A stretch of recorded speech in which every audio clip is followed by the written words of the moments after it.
Evening. Welcome to the meeting of Moreland City Council. My name is Councillor Megan Hopper, Mayor of the City of Moreland, and in recognising the cultural diversity of our great city, I'd like to begin by paying my respects to the local Indigenous people of Moreland by acknowledging that we do meet on the traditional lands of the Wurundjeri people.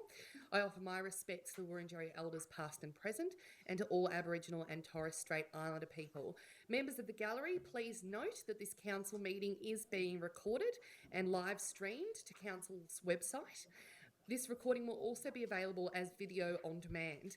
Although every care is taken to maintain privacy, gallery attendees are advised that they may be recorded this evening. With us tonight, we have Councillor Sue Bolton, Councillor John Kavanagh, Councillor Samantha Ratnam, the Deputy Mayor Councillor Helen Davidson, Councillor Lambros Tapanos, Councillor Lenka Thompson, Councillor Rob Thompson and Councillor Oscar Yildiz.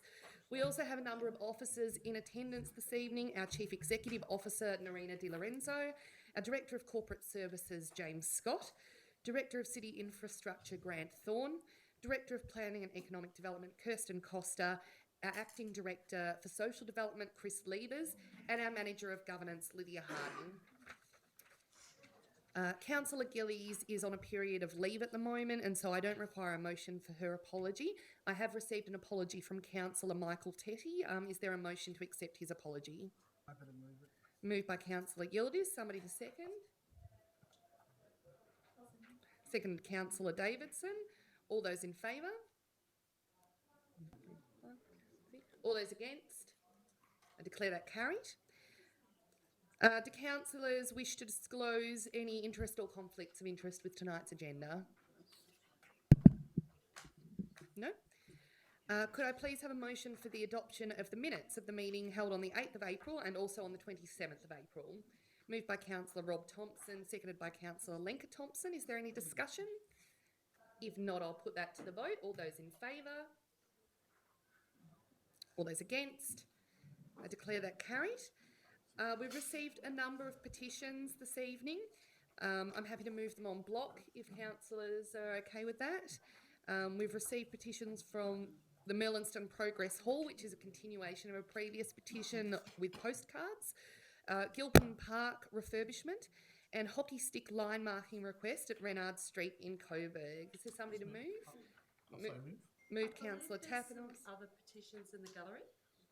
Okay, do we want to move these three and then I'll call for any petitions from the gallery? So, moved by Councillor Tapanos, seconded by Councillor Kavanagh. Is there any discussion of those petitions that have been tabled? If not, I'll put it to the vote. All those in favour? All those against? I declare that carried. Are there any further petitions in the gallery this evening that members of the gallery wish to present forward? If you could just come up and state what the petition is in relation to and how many signatures it has. Hi, I'm Jason from the Glenroy Residents Group. I've just got this petition here. We, the undersigned, petitioned council to acquire the land at 208 Hilton Street, Glenroy in 2015-16 and provide funding for the design and construction of a multifunctional, culturally appropriate and inclusive First Nations community hub with open space. So, yeah. Okay, thank you. And how many signatures does that have? So far, we just started it again because we did this a couple of years ago. Yeah. We had over 300, so we're just starting it again. So tonight we've just got about 8 signatures. Okay. So it's just starting today, so Great. It'll be ongoing. Just bring that up to the front. Thank you. Any further petitions this evening? There's another one. Yeah. They're coming. Just psychic. Oh.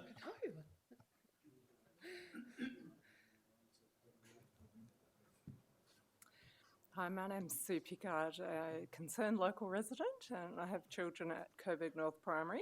And the petition is in relation to the Hay Street bike path and where it crosses Main Street.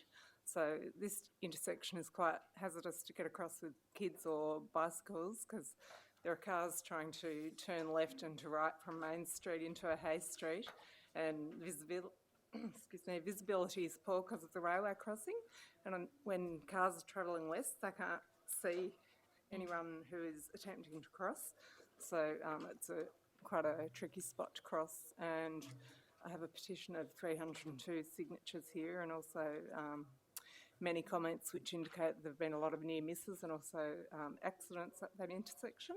Okay. So Tamara Heath, who is a journalist at the Moreland Leader, wrote an article which appeared in Monday's paper, and apparently she was advised by council that it has been, excuse me, has been slated for improvement later this year. So now what I'm hoping is that some black spot signs or some interim measure could be installed at the intersection. Thank you. Great, thank you. Thank you. Any further petitions this evening? No, if not, can I get a mover and seconder for those two petitions? So moved Councillor Bolton, seconded Councillor Tapanos. Is there any discussion? If not, I'll put it to the vote. All those in favour? All those opposed? I declare that carried. Reports from committee to council. We have the Moreland Arts Board meeting of the 31st of March, which includes our arts acquisitions for this year. Can I have a councillor to move? I'm happy to move. Moved Councillor Yildiz, seconded Councillor Davidson. Is there any discussion at all? No. If not, I'll put that to the vote. All those in favour? All those against? I declare that carried. Moreland Disability Advisory Committee meeting minutes. Somebody to move? I'll move the Moreland Disability Advisory Committee meetings along with the Moreland Housing Matters Advisory Committee as well. Thanks, Councillor Tapanos. Is there a seconder for those two? Second, Councillor Kavanagh. Is there any discussion? If not, I'll put it to the vote. All those in favour? All those opposed? I declare that carried. We now turn to question time. This is an opportunity for citizens of Moreland to raise questions before councillors. Please note that if your question relates to a matter on any of the officer reports this evening, this is the time to raise that question with councillors. You won't have an opportunity to raise questions in the debate later on this evening. A maximum of 2 questions is allowed per person, and a maximum of 3 questions will be heard on any one subject. Council will then proceed to the next subject, returning to the previous subject if time permits.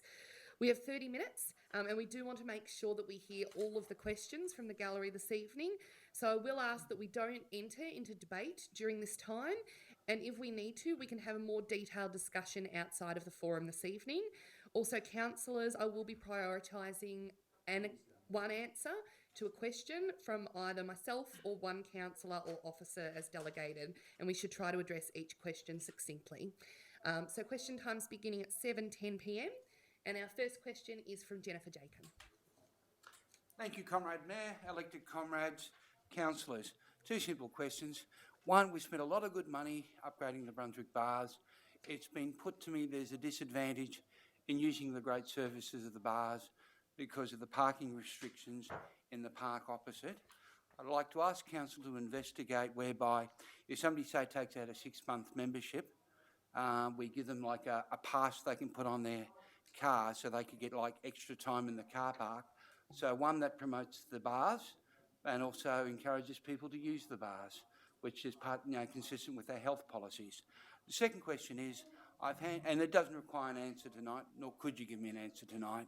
The second thing is Alex Hutchinson, who's one of our members of the Moreland Resident Ratepayers Group, seems to be having some difficulty in getting attention to a tree root lifting up the footpath problem. I've handed up an email on that very topic to Comrade Hopper. I'd like to request that the matter be looked at. Forgive me, it wasn't being smart, I've just got bad lungs. Makes it hard to pronounce things on occasion. No, that's okay. And in the spirit of brevity, I return the remaining 2 minutes of my question time to the council. Thank you, Jennifer. We will take the question about the tree root issue on notice, and I know that Mr Hutchinson has raised it with us a number of times, and we have had discussions around the tree outside that property. I'm happy to put the question in relation to parking at the Brunswick Baths to either a councillor or an officer to respond to. Perhaps I'll direct it to the Acting Director of Social Development, if we can take that on notice, or... Yeah, notice is best. Yeah. Thank you for allowing me to go first. Thank you. The next question is from... The next question is from Matthew Daniel.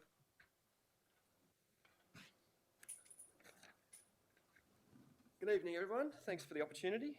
Now, I've been through the officer's report. My question's in relation to the urban forest strategy.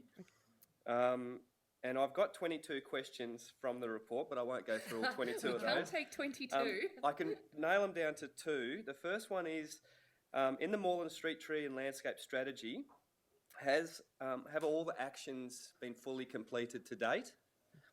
And then the second part of that is, will iTree be adopted and maintained in the future with whatever sort of direction we end up going with, whether it's in relation to an urban forest strategy or whatever we call it.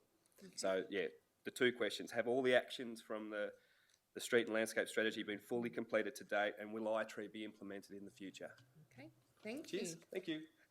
If a councillor is welcome to respond, or otherwise I'll direct it to the Director of Infrastructure. Yep, Director of Infrastructure, Grant Thorne.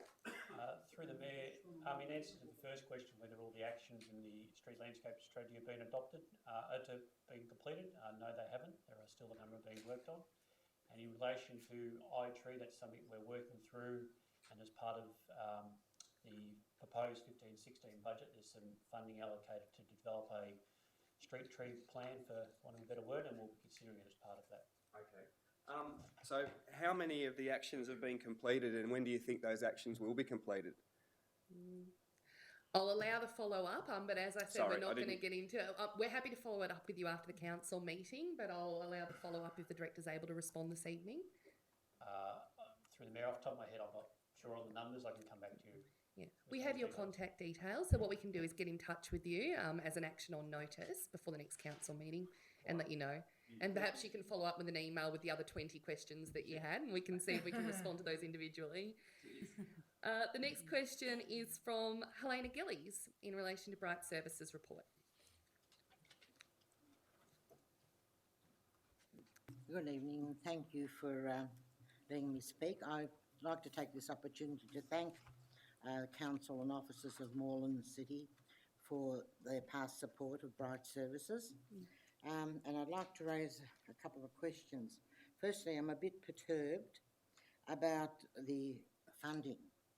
Now, we get a small amount of funding from the government, but our greater income is derived by packaging and nursery, etc.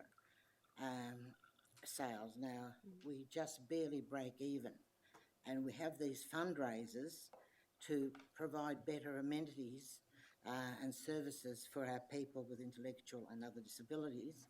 And to be quite honest, if we don't have this one function, this is our biggest function of the year, we won't be able to do that.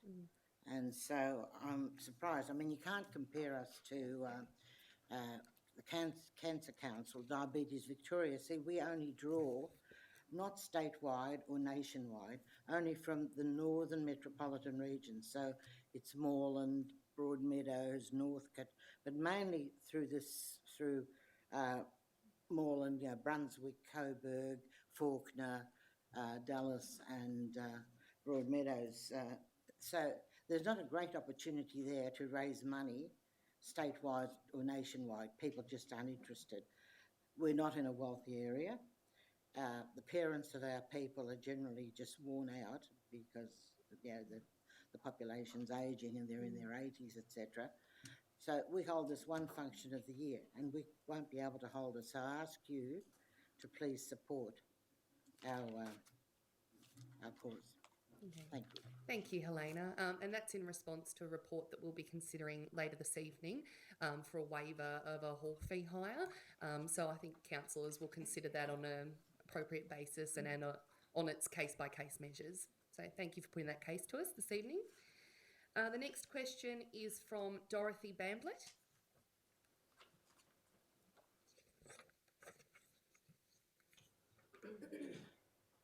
Hi, thank you for allowing me to come up and state a question. My question is there is a growing campaign, as you know, to seek the support from the Premier, Members of Parliament and First Nations and the Aboriginal community agencies to secure the site of 2008A Hilton Street in Glenroy, with a vacant 6 acres of land for a multifunctional, exclusive and unique culturally designed Indigenous community hub.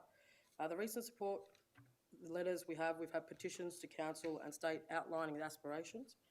And whilst council has made a great commitment in principle to acquire the land and to clean up the site, the funding needs to be clearly identified in council's 215-216 budget and thereafter.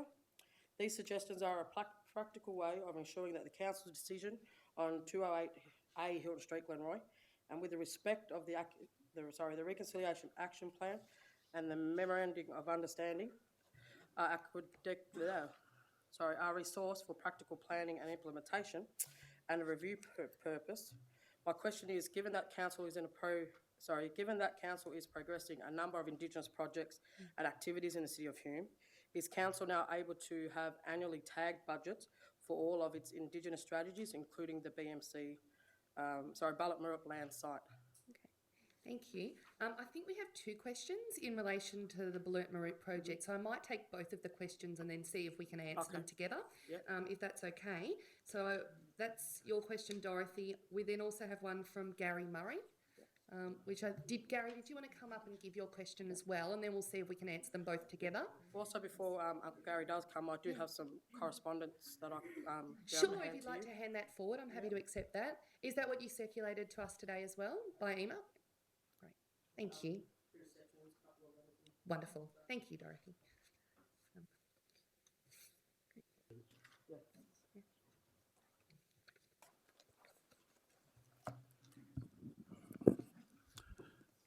Thanks for the opportunity to address the council, and we're obviously standing on Wurundjeri country, and I'm not Wurundjeri.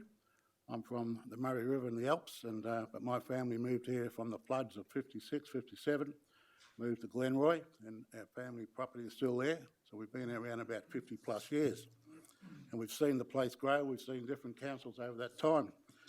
My question is that given the Municipal Association of Victoria states that of 40,000 jobs across all local government areas, there is only 76 Aboriginal people employed. 76 out of 40,000. That represents 0.19%.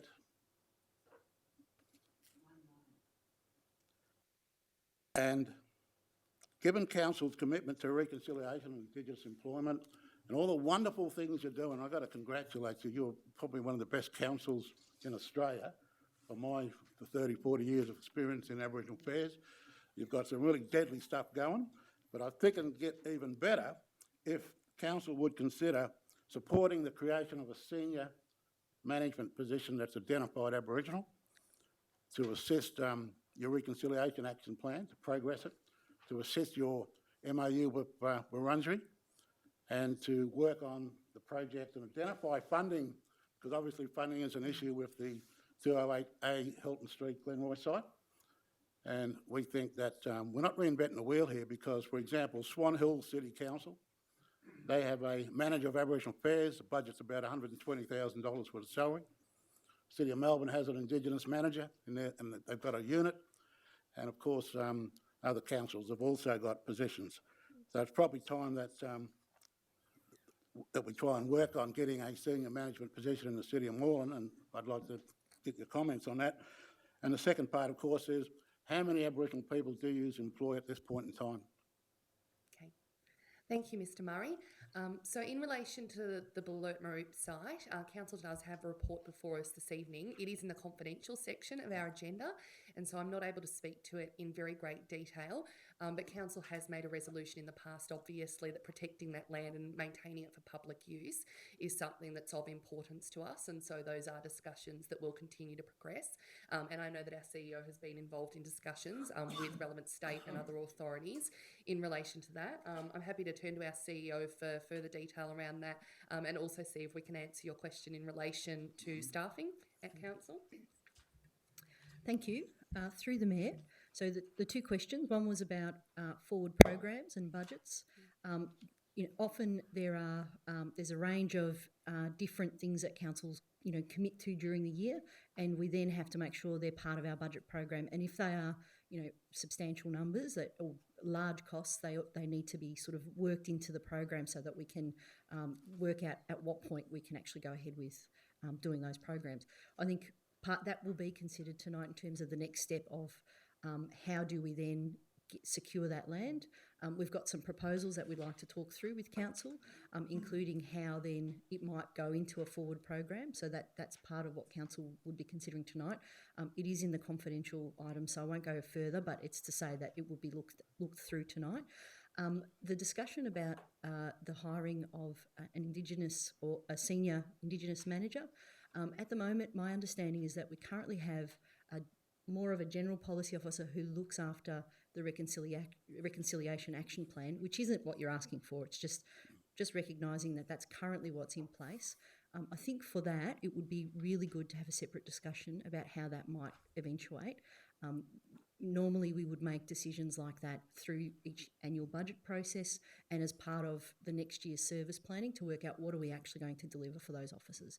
Now, council's continuing to enter into more of a constrained rate-capped environment. We'll have to consider all of these things together. But I would be really happy to take away a discussion to work out what might this be, what might that be scoped at.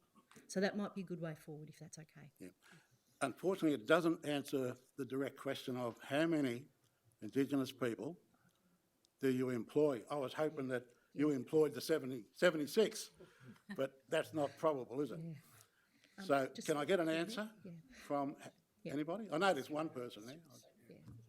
Through the Mayor, if that's okay. Yes. I think you are right, it's not 76. But we do have, I know we had an Indigenous trainee program. I'm not quite sure of the current status, and what I can do is come back with some numbers to you if that's okay. I think none of us know on the top of our head, but I think that's something that we can come back with some further figures if that's okay. I might also allow Councillor Ratnam to address the question. Sure, just very briefly, and I think the CEO has just covered it in terms of the Indigenous traineeship program, has been the very deliberate program or the investment that council has made in terms of employment. However, I agree that there's got to be more, and the discussions have to continue. And at the recent meeting we had with the Wurundjeri Land Council as well, we discussed some of those ideas and were thinking and heard about what City of Yarra were doing. And I think they do have a different policy in terms of a more senior position. But I also know that so yes, I think we should take it on board, have a further discussion about it. There are other councils doing other work around this, which we can learn from as well. And just in terms of the Indigenous traineeship program, I know we had 2 trainees last year, and I believe one then subsequently was employed by council. But I'd leave it to the CEO to give you the final numbers. Thanks. Great. So we'll get back to you with those numbers. The other thing I would suggest is at the moment we're going through our community consultation process for our budget, which we've just released to the community for their feedback and review. So it's possibly worth putting in something in relation to that in terms of your interest in us funding further programs and staff. And that way we can consider it as part of those discussions, even if it doesn't make it into this year's budget, because it's too late in the process. It can be something that we might consider for future budget cycles. Yeah, the context of my question is in the context of the budget, and that's supported by the letter that Dorothy has handed to you. So that is a really important question that we would like to address, because it's obvious Yes.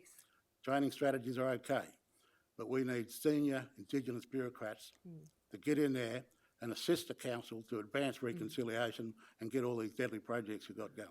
Great. Thanks very much. Thank you.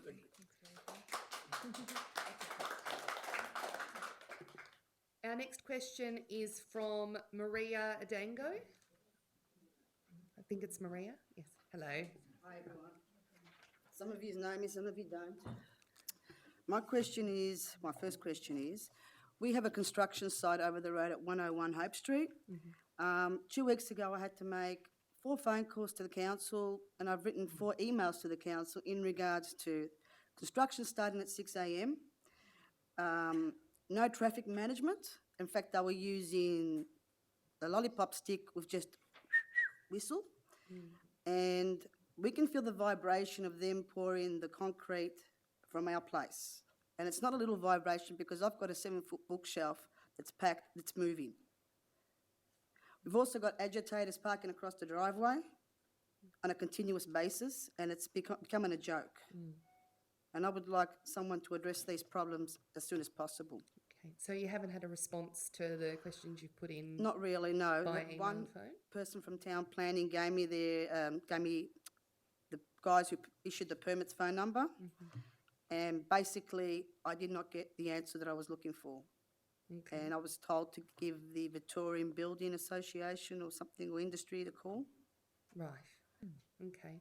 I'm not familiar with the particular application in question. I'm not sure if our director would probably not know. Yeah, we would need to take it on notice because Okay. we're just not familiar with the particular You application just have to put in my name evening. and you'll see all the complaints that I've put in through Yes. from February this year, you can say. Yep. My second question is, for those who do know me, when will Moreland be getting an agility park? So it wasn't recommended for funding in this Right. year's budget. Right. Just in terms of the amount of money that was available. Having said that, again, we are considering the budget at the moment, and it's out for community consultation. So certainly it continues to arise every year when we consider our budget, but this year it wasn't recommended to us by officers because there wasn't sufficient funds within the budget. But if you want to put in a submission to our budget process, we'll certainly, as councillors, take that on board and see if we can find the extra funds to include the dog agility park as part of our program. Okay, thank you. Thank you. And we'll take your question on notice in relation to the planning development opposite you and get back to you Appreciate with a it. response. Thank you. Thanks, Maria. The next question is from Peter Kanalakis. Correct. Okay. Thank you, Mayor, councillors. Thank you for giving me the opportunity to tell my problem. Early December 2013, I've got a property in Pascoe Road, Glenroy, number I-24.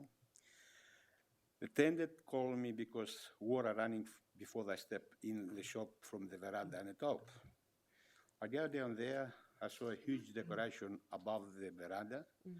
I tried to find out who stole that. Finally, I find from the council, Deborah was the one that stole that decoration. I say, how you store without my authority in my property?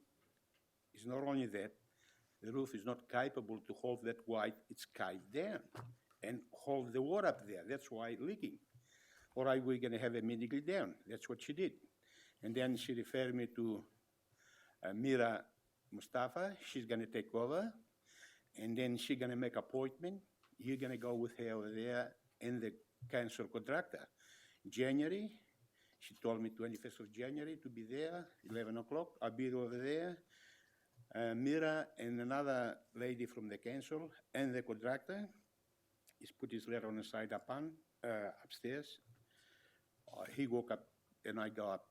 I hold the string line and everything. He said, yeah, it's caving, have to be done. We come down, he got a lot of photos, you got it, everything there because I have the freedom of information, I've got back everything. And Mira told me, all right, we're gonna do it, but I'll let you know when. Few weeks later, I ring, Mira, what happened? Barbara, she's on sick leave for a month. I wait a month later, I ring. She's on annual leave, whatever. Finally, I say, look, can you tell me when you're going to do it? If you're not, I have to take legal action. 2 weeks later, that 10 days, I think, Barbara sent me a letter. It's not our fault. You have to get your money or you have to chase the men who did the decoration. I say, I ring back, I couldn't speak to Deborah. Mira, I've got nothing to do with the men. You store and you take it off. You're the one responsible. And you tell me you're going to do it. The man, he did the decoration, he's going to pay. I keep going. I take the freedom of information of the report. I saw in the report, the day we go over there, we've been to my shop. The pictures, everything show it's my shop. Like put number I-42. My shop, it's I-24. And the pictures, it's out of my shop. I tried to ring to tell him, is that mistake? No answer. Okay. I've got the report from my engineer that the roof is carved down, have to be done. 1 month later, I fax, have you received my report, my engineer report? Yes. Why you not get answer? I haven't got answer yet. 2 months later, the same story. Finally, I have fax, I talked with Mr. Tapinos, and he said to me, the best thing, if you can come down to the council and talk to the councillors to listen to your problem. Mm-hmm. As a right player, they might listen to me and put things in a line. I don't know what I have to do, but the damage done by the council, it's still standing there, and I haven't got any answer from the council. What's the next thing? What I'm going to do? Thank you for your questions, and thank you also for emailing us today so that we had an opportunity to look further into this. My understanding of the situation is that we have sent out to parties to review the damage to your roof, and they did go to the correct address, and that their determination was that the fault was not caused by council, but I'm happy to direct it to the Director of Planning and Economic Development, and she can go further into detail on that.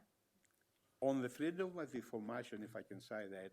Yeah, it might have been a typo okay. on the piece of paper, but they say that they went to the correct property. So certainly, through the Mayor, thank you for your question. I understand it has been a long time trying to find a solution to this issue. Officers did respond very quickly early in December 2013 and met on site, removing the decoration early on because there was concern that that may have been the cause. From there, officers then took two independent building surveyors onto the site to assess whether or not the decoration had caused the damage. Their view was that the condition of the roof was consistent with the age of the building and not in fact due to any load that had been placed on it. And following that, we then since advised you to contact the insurers of the contractor who did put it on there, who are also aware of the issue and prepared to respond directly to you and have been offering that for about 18 months now. So they are awaiting your contact, and that is appropriate that they do that because under Council's procurement policy, we do require them to have the relevant insurances in place for any incidences like this to be addressed properly by them. So I really do encourage you to contact the contractor in the first instance, and they're ready for that phone call. I'm not have nothing to do with the contractor. The council order him to go to put that decoration to my property. So rather than entering into a debate tonight, we can possibly continue the discussion via email, seeing you have contacted us today. But the reality is, because our procurement policy requires our contractors to have that insurance in place, it's now the contractor with whom you should take up your insurance concerns, because they are directly responsible for that, as opposed to council. So I understand that it's frustrating and that you feel that it's council that should respond to your concerns, but based on what the Director has advised, it seems that we've responded to the best of our ability, and that contacting the contractor directly is the fastest way that you're going to get a response to your concerns. On your contract, the day we've been over there, it's caved down. Every time it's rain, the water standing there. What do you expect after 18 months the roof gonna do? Yeah. So as the Director's advised, we believe that the damage to your roof is consistent with the age of your building. If you prefer, the CEO has just indicated to me that she's happy to meet with you to discuss this further and how we can speak with the contractor, and you can continue to discuss those possibilities with the contractor and their insurance. But I think, so I think that's the best way forward. Okay. Well, still doesn't, answer my question. It's not the age of the corrugate. It's sinking down. And that happened from the white they put on. Yeah. As I noted earlier, this is question time. So we've attempted to answer your question as best we can this evening. We're happy to set up a meeting outside of tonight with the CEO so that you can progress this further. But speaking with the contractor directly may be the most direct way that you're able to get a response to your concerns. Okay. Okay. Thank you. Thank you. The next question is from Michael Petit from MCAT.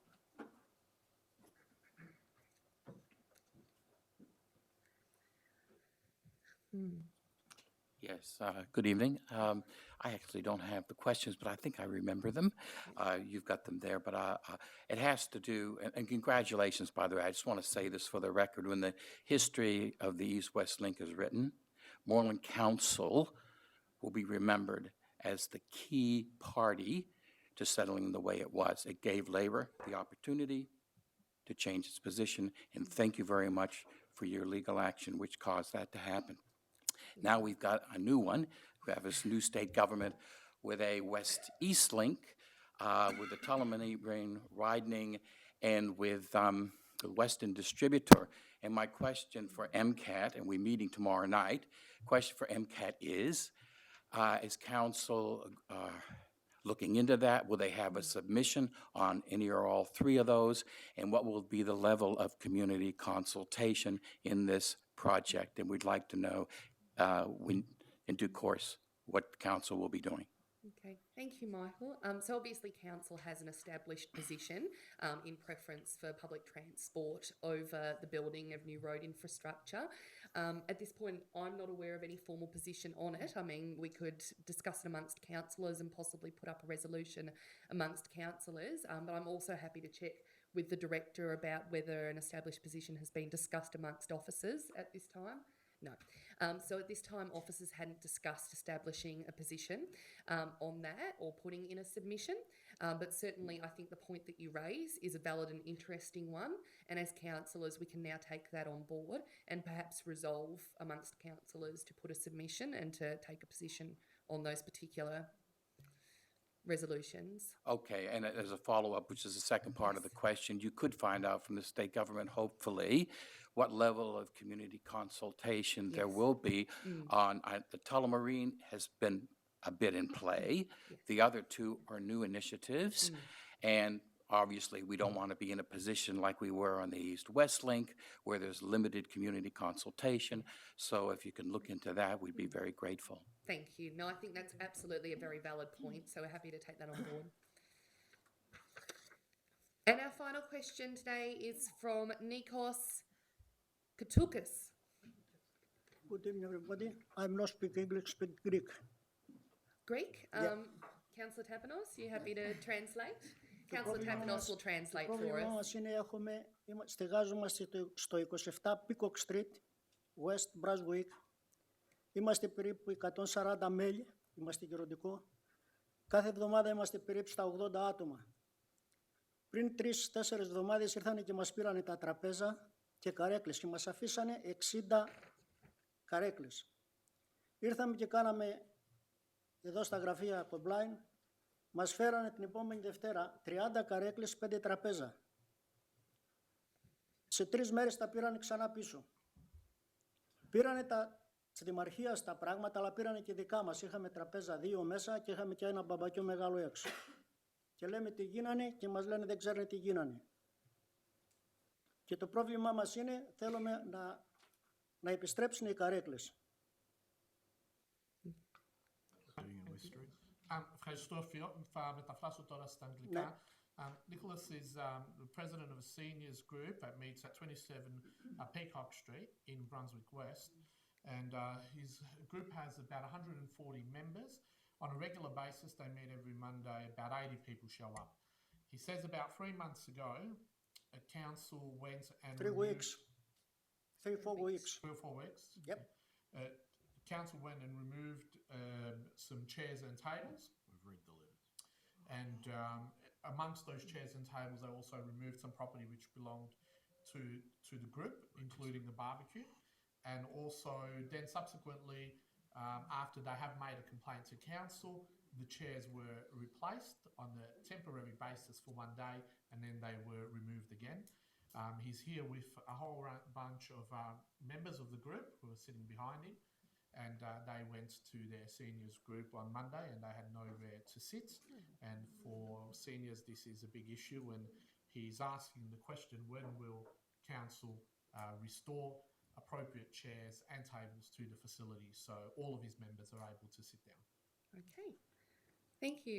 I'm not familiar with the particular situation in question, but I'm happy to direct it to the Director of Corporate Services to see if we can get a response. Through the Mayor, thank you.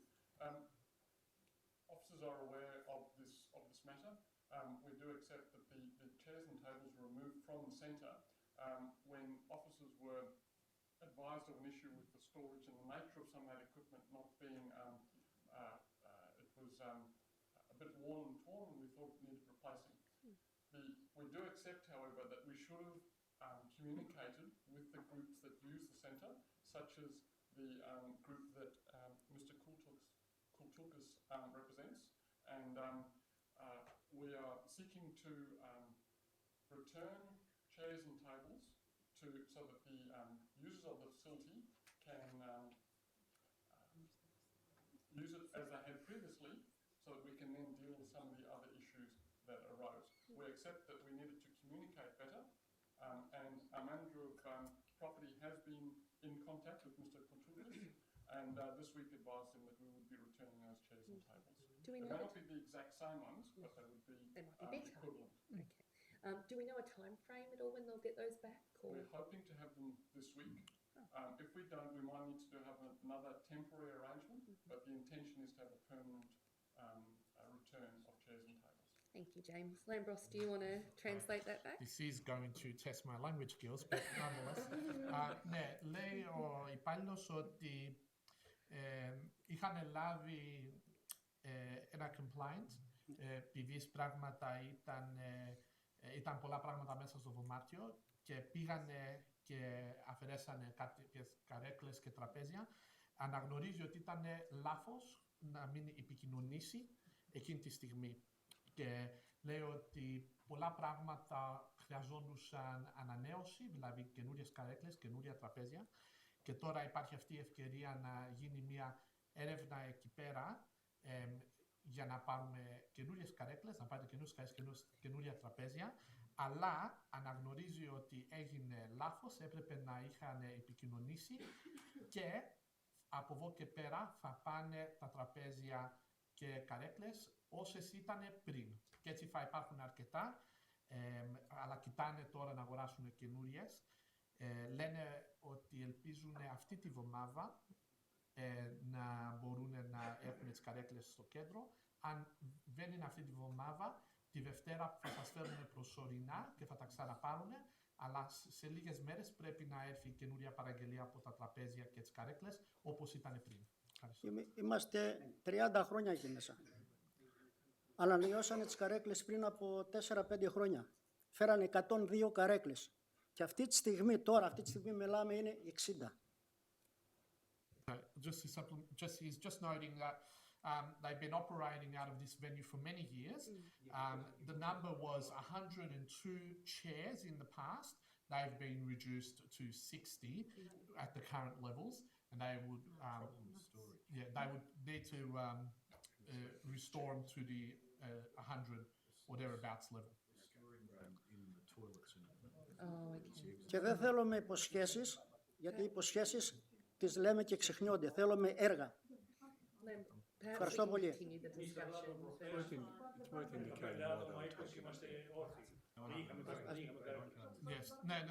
Ο Δήμος σας ακούσει. Λέει ότι ένα από το μεγάλο θέμα που υπάρχει είναι πού οι καρέκλες και τα τραπέζια είναι, πώς τα βάζετε στο storage. Δεν πρέπει να είναι στα δωμάτια, δεν πρέπει να είναι στις τουαλέτες και πράγματα έτσι και πρέπει να βρεθεί μια λύση σε αυτό. Αλλά μπορώ να ξαναρωτήσω να δούμε ακριβώς άμα θα είναι 100 καρέκλες ή πόσες θα είναι. So I guess the one question he wants confirmed is whether the restoration levels will be at 100. Και αυτοί που κάνανε complaint είναι αυτοί που παίζουν basketball και κάνουν καράτ, training για καράτ. Councillors would know this centre. We had a council meeting there when the town hall wasn't available. Yes. It's not a large facility. No. One of the issues that we will need to work through with Mr. Kultukas' group and other users of the centre is the number of people that they have in their groups and how many should appropriately be in that centre, particularly if they're elderly and if there's an emergency situation. How do people get to the exit? Those are the types of conversations we need to have, but we recognise we shouldn't have just removed the chairs and tables. Can I just add 2 comments? Mr. Batutis says that a lot of the complaints originated from other users of the space, particularly ones engaged in martial arts and basketball groups who obviously clear the sites. So perhaps some of the storage issues might have arose because they packed up the chairs and the tables in order to have a big open space available. So one of the issues for council is to determine its primary usage, and if it's a meeting space, then we need to ensure that there are adequate facilities to be able to meet. Okay. So thank you, Mr. Koutougas. We'll continue to communicate with you. That brings us to the end of question time. Thank you very much to the gallery. We got it knocked at, just over half an hour. On notice items from the previous council meeting. We have an on notice item from the 8th of April council meeting. Could I please have a motion to receive the response to that? Moved by Councillor John Kavanagh. Somebody to second. Seconded Councillor Yildiz. Is there any discussion? If not, I'll put it to the vote. All those in favour? All those opposed? I declare that carried. Reports by Mayor and Councillors. Now, I do know that all reports provided by Mayor and Councillors prior to the meeting will appear in the minutes of this meeting. So I ask Councillors to only provide highlights if needed verbally. Otherwise, the full report can be accessed by members of the community through the minutes. Are there any councillors wishing to provide verbal reports this evening? No? Okay. We'll move on to the presentation of officer reports. Can I move that we move forward DCS 3615? Okay. Are there any other items on the agenda that councillors would like moved forward in the agenda for members of the gallery? Yes, Councillor Bolton. Urban Forest. Yeah, DCI 20/15. DCI 2015. The Bright Services and Urban Forest. Yeah. Bright Services. Yeah, we've already done that. Okay. Oh. Yeah, only for 5 minutes. Okay. Any other reports that councillors would like moved forward? So we've got Bright Services and then the Urban Forest Strategy. Could I request the item on the Brunswick Terminal Station upgrade submission be moved to the end of the agenda? End of the agenda, yes. It is quite near the end, so. Sure. But we'll see how we go. Okay. Okay, well, we'll move now to DCS 3615, Bright Services Fundraiser. Is there a move? I've got an alternative resolution. Yes, Councillor Bolton. My resolution is that council resolve to waive hall hire fees and the security guard requirement for the Bright Services fundraiser trivia night. Okay. Can I second with an amendment? Oh, okay. Seconded Councillor Kavanagh with an amendment. Can I second and their annual fundraiser in 2016? Okay. Councillor Bolton, Accepted. are you? Accepted. Yep. So Councillor Bolton accepts that Right. amendment. Councillor Bolton, do you wish to speak to your motion? Just very briefly, I think the question, the comments which are raised in public question time, I think really outlined that this is not a wealthy NGO. There are some NGOs that are quite wealthy, but this is a group that is very focused on people with a disability in the northern suburbs in a not very wealthy area, and so it can't draw on fundraising across the state. And I think that's very important when we understand the needs of an important service like this, and especially as we're about to head into a period where a lot of public disability services are going to be privatised under NDIS. So I think that makes it even more important that council, Moreland Council, continues its practice of supporting Bright Services. And while there are other disability services and activities we also need to support, I certainly think that we should maintain our support for this particular service. So I'd commend the resolution. Thank you, Councillor Bolton. Councillor Kavanagh. Just 2 quick points for me. I think Councillor Bolton summarised it very well. Can I make the point that I'm not critical of the officer recommendation, even though I'm disagreeing with it. The officers simply followed what the procedure says in our policy, and so therefore, according to our policy, it was ineligible. So our officer did the right thing, and they've also done the right thing by raising it up to council to make a decision. So thank you for the officers for that. And the second thing is the reason why I asked for the 2016 as well is because that's the life of this council, and I'm sure if tonight council is of the view that it should be provided free, then I'm sure they'll be of the view of that next year as well. Did the same thing with the Glenroy Art Group, and so I think it's appropriate that we put the 2 years together. Thank you, Councillor Kavanagh. Councillor Rob Thompson. I'm just wondering if we could amend the proposal to include the addition of the $500 bond payment. I do that not purely because of this particular group, but if we are going to waive these, I feel that the bond payment should still be maintained, regardless of who it is. That's a fully returnable or refundable bond payment at the conclusion. It's just purely in case something untoward happens. So I don't think it's too untoward. Okay. Councillor Bolton, are you happy to add an additional I'm happy if it's just purely the bond. sentence? Yep. Okay. So we'll include that to stipulate that council resolved to waive hall hire fees and the security guard requirements, but still require a bond. We'll put refundable bond. But still I know require that's what a bond is anyway. But a refundable bond yes. for the Bright Services Fundraiser Trivia Night and their annual fundraiser in 2016. Okay, is there any further debate around this item? I might say. Yes, Can Councillor. I just, a little correction? Yes. With the addition of 2016, I think means we need to say for the Bright Services Fundraiser Yes. Trivia Night in 2015 and the annual fundraiser in Probably 2016. They've got a date for this year, so probably the 4th of July 2015 and their annual fundraiser in 2016. Okay. Yeah. Yes, I like to rise to speak in favour. I've actually early last year been down to Bright Services and seen the fantastic work that they do, and it is a very innovative place, and they employ so many people, and they do so much good for those people that are employed, but also for the community. And I know that they were branching out into new industries and new goods that have been provided, and even a nursery and a lot of things. So I'm actually quite pleased that we are waiving the hall hire fees, and I am pleased that we are supporting this group as much as possible, because I do know that there are many residents in our municipality and the municipality of Hume that are employed there and greatly see the benefits of the organisation. And I know that all money raised does go back into the organisation. We'll be able to support those employees and also provide new opportunities for other people to be employed at Bright Services. So I commend them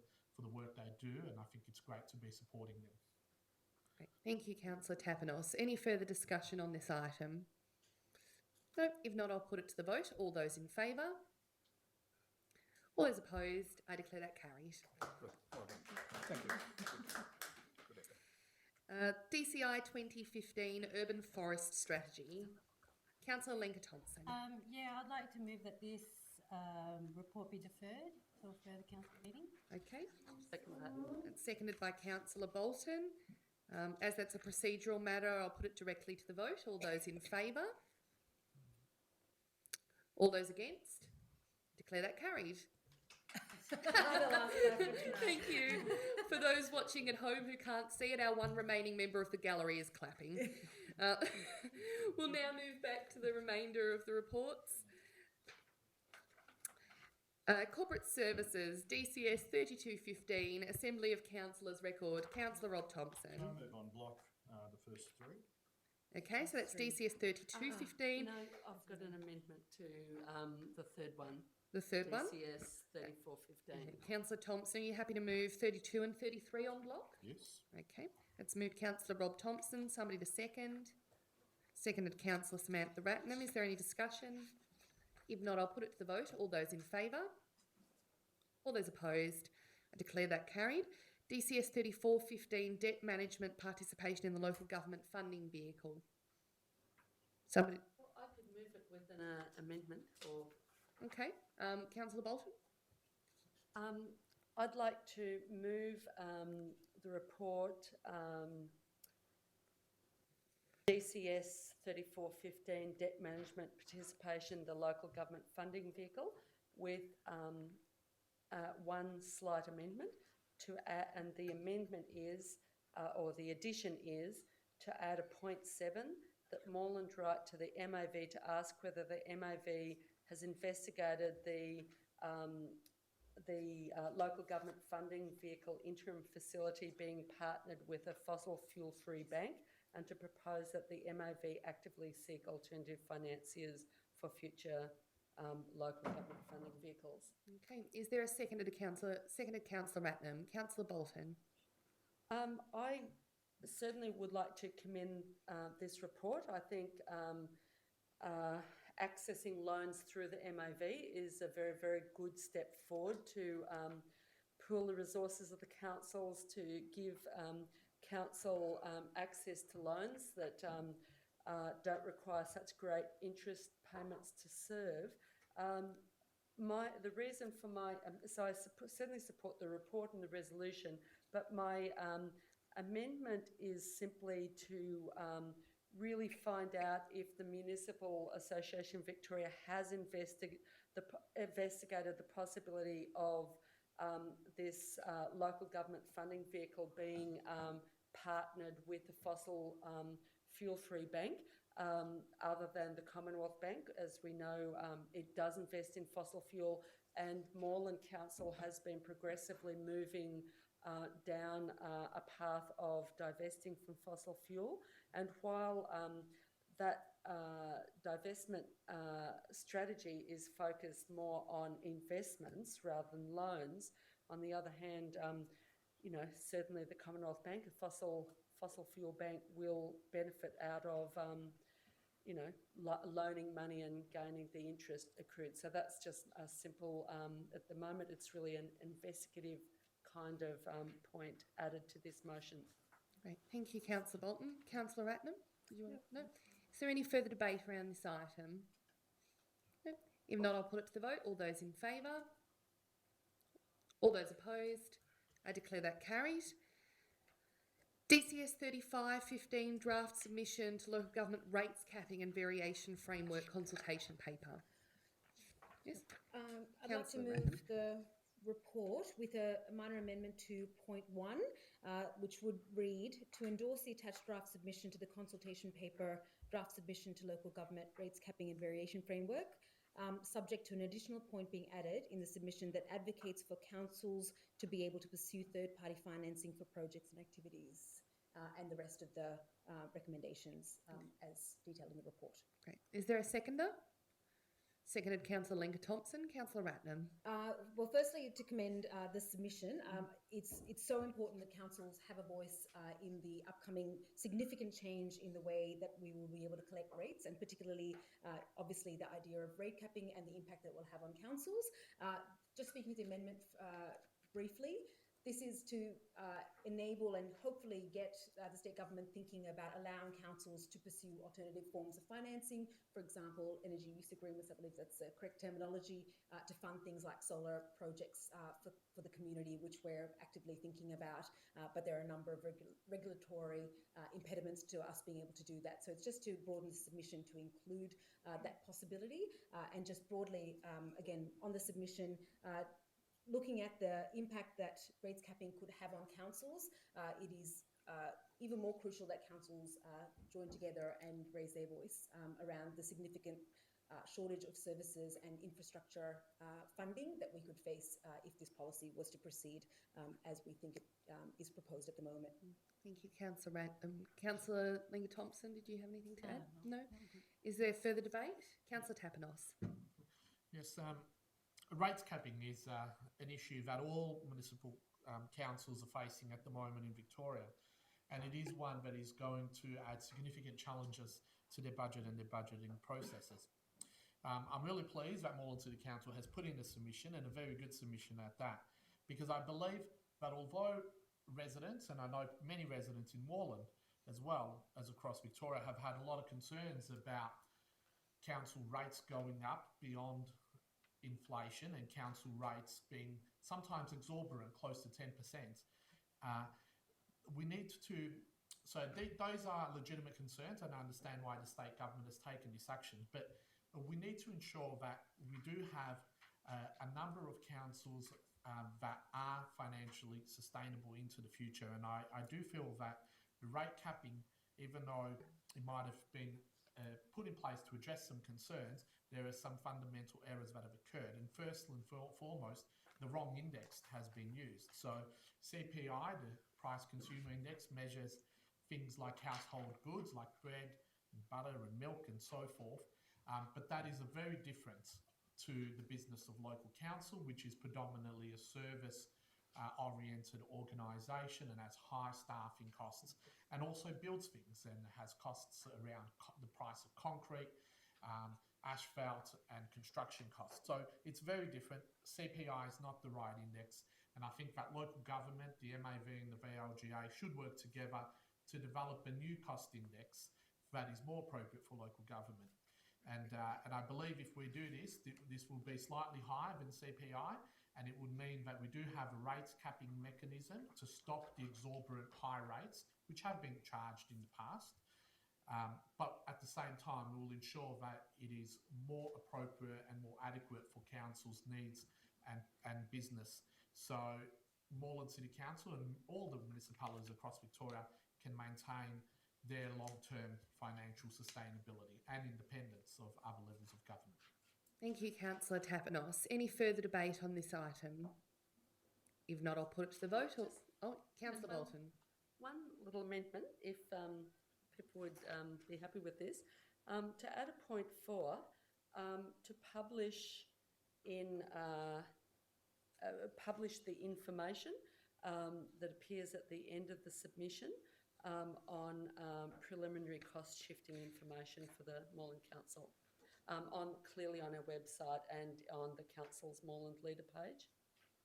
I mean, probably it needs to be made a little bit more clearer for the public, but I think, yeah, I'd like to, if that fits in with this.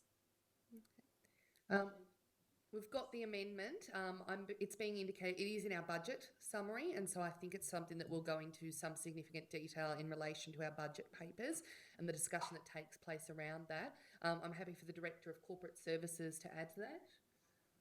Through the Mayor, the budget summary is currently on the website, and it includes exactly that page. In fact, we took it from the budget summary to add to the submission. So it is publicly available right now. So it is published on the website already. I guess what I sort of would envisage, I mean, I know it's there in the public in the budget summary, but not everyone necessarily goes to the budget summary. They think big, complicated. Something which actually has a headline on the website is something which really draws people's attention. Like I'm thinking of on the council's city news page in the Moreland Leader, and something like almost like a press release with a headline that draws people's attention to it on the website. So that's sort of what I'm envisaging. I know it's in the budget summary, so it's there, but something which really, you know, we need to publicise this information. Okay, Councillor Ratnam. Could I just propose a procedural way forward? I think we should separate it from this report. I know they're connected, but given that there will be some ideas about how we should publish it and how we should narrate the information, if we wanted to make it more bold, can I suggest that it comes back to the next council meeting as a separate resolution? That's fine. Thanks, Councillor Ratnam. So we'll return to debating the substantive motion, and I believe that debate is exhausted, and so I'll put it to the vote. All those in favour? All those opposed? I declare that carried. Councillor Rob Thompson. Can I move on block the next 3, DCS 3715 through to 3915? Okay. So Councillor Rob Thompson's proposing to move DCS 3715, DCS 3815 and DCS 3915. Is there a seconder? Yep. Seconded Councillor Kavanagh. Councillor Thompson. Nothing? Is there any debate on those 3 items? If not, I'll put it to the vote. All those in favour? All those opposed? I declare that carried. DCS 4015, renaming of Warden's Walk, Coburg within the Pentridge development. Is there a mover? Happy to move. So moved Councillor Rob Thompson. Is there a seconder? Seconded Councillor Yildiz. Councillor Thompson? Look, there has been some discussion over this. I think it's not for us to go into it further. The information that's come to us has been pretty clear as to where the naming has come from. I'm relatively happy with that. I understand that there are some other options there with east, west and so forth, but we do have a policy that negates that, so I'm happy to move it as. But an amendment. There's an amendment from Councillor Bolton. So to amend point 1 of the resolution to read, retain the name Warden's Walk north of Pentridge Boulevard and to rename Warden's Walk south of Pentridge Boulevard to Cullity Street or Road. Okay, is there a second? And I'll explain the reason why if I get a seconder. Is there a seconder to Councillor Bolton's amendment? I'm happy to second that. Seconded Councillor Kavanagh. Councillor Bolton. So my reason for this is basically to do with heritage reasons. I can understand why the council officers have recommended that Warden's Walk south of Pentridge Boulevard be renamed, because there are properties, residents that face on to Warden's Walk. But the Warden's Walk on the northern side, which is at the rear of properties facing onto Stockade Avenue, is a laneway that is adjacent to the heritage wall and surrounded by a number of other laneways or roads and walks which relate to the heritage of the Pentridge precinct. And so if this area was to be developed along the lines of a future heritage walk, it would be in keeping if we retained the name Warden's Walk for the section that's north of Pentridge Boulevard. So it's for heritage reasons, and I guess it depends on whether Moreland Council wants to go the direction of abandoning the heritage aspects of this precinct, or whether we want to try and develop this area or keep within a certain heritage perspective for this site, with a view to, in the future, promoting heritage tourism and so forth of this precinct. Okay. Thank you, Councillor Bolton. I understand there are some implications of this amendment, and so I'll turn to the Director of Corporate Services to outline those. Councillors, one of the reasons why we were proposing the name be changed for the northern section is because it doesn't have any properties addressed to it, as it is not their primary address. It's a laneway that runs the back of a number of other properties. If you consider further in the southern section, we would need to check, but I believe that there are properties that are addressed to Warden's Walk as it currently exists. It doesn't mean it can't be done, but I do need to advise it would take a reasonable amount of consultation, and it would be possibly quite a few property owners and tenants of properties that would be affected. Okay, thank you. I'll allow the seconder to speak first, and then I'll turn to other speakers. Councillor Kavanagh? Actually, on the advice of the Director now, I'm happy to withdraw my seconding. I'm sorry about that. I wasn't aware of that part of it. I thought the original thing was acceptable by Councillor Bolton, but on that reflection, I don't think it is. Okay. So Councillor Kavanagh has withdrawn his seconding of the motion. Does anyone else wish to second the amendment by Councillor Bolton? Apologies. No. As such, the amendment lapses, and we'll return to the substantive motion. Is there any further debate around the existing motion? If not, I'll put it to the vote. All those in favour? All those opposed? I declare that carried. Vote be recorded. Councillor Bolton has called division, so can I ask all councillors who voted in favour of the motion to raise their hands, please, while it's recorded?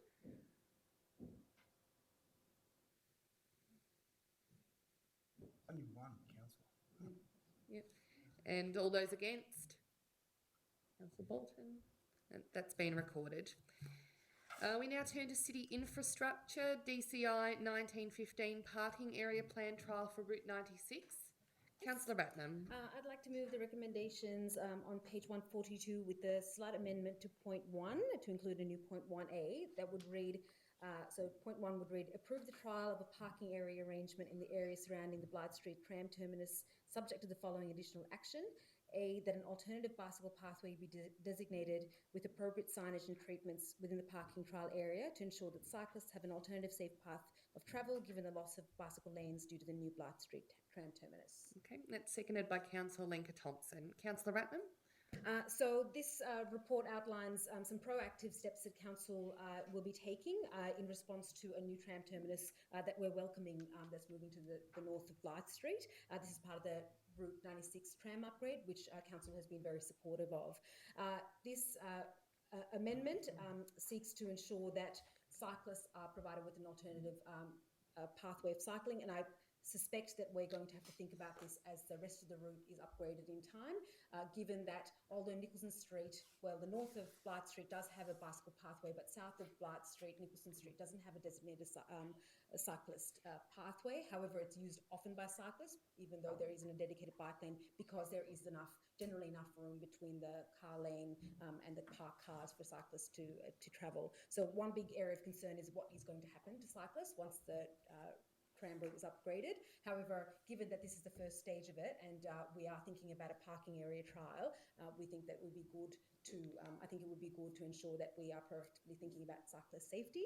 And in terms of speaking to the general trial, I'm obviously very supportive of the trial, given that there are going to be significant impacts to parking on north of Blythe Street, on Nicholson Street, given the change in the terminus. And I believe that it would be welcomed by residents to have a wave of residential parking permits and greater restriction in the area to ensure that they don't lose their parking rights. Okay. Thank you, Councillor Ratnam. Councillor Linker-Thompson. Yeah, thank you. I support the recommendations and also the recommendation added by Councillor Ratnam, and also commend the officers for initiating this parking area plan trial. I mean, given that there are 40 car parks going to be lost along Lygon Street because of the terminus upgrade, and also just to reiterate, like we've talked about the bike lane when Eurotrans spoke to council about the upgraded Route 96. So I'm very happy to have this amendment added into the trial area, because it does speak to council really supporting sustainable forms of transport. Thank you, Councillor Thompson.